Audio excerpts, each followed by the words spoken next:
Dica rápida aqui para você que tem problema de jogo, esse jogo aqui, ó, na coluna de direção do Fiesta Enduro, mas isso também vale para vários outros modelos, viu, pessoal?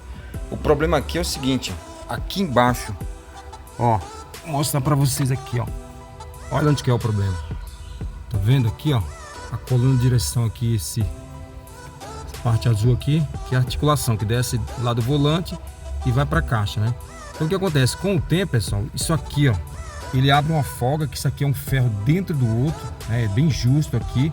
Então ele abre uma folga aqui e aí começa a dar aquele jogo e você passa em buraco, quebra mola e aí começa a bater muito a coluna de direção, né? Então, se isso acontece, você já viu que não é terminal de direção, não é a caixa, muito provavelmente é aqui, ó, na coluna de direção, nessa parte articulada aqui, ó. Deixa eu rodar aqui para vocês verem. Ó, tá vendo? Ele roda só essa parte onde está o azul, mas ali, ó, embaixo onde ele entra, ele não roda dali para baixo, ó. Tá vendo? O jogo que ele tem. E aí, pessoal, como é que se resolve isso? Aqui tem duas maneiras de resolver. Se você não quer gastar muito, não pode gastar muito, o que dá para fazer?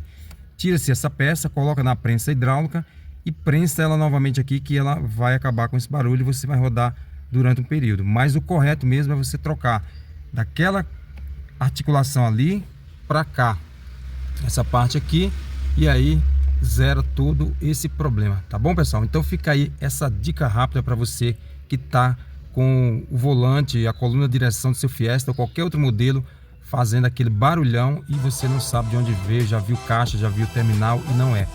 Gostou desse conteúdo? Deixa o like e se inscreva no canal.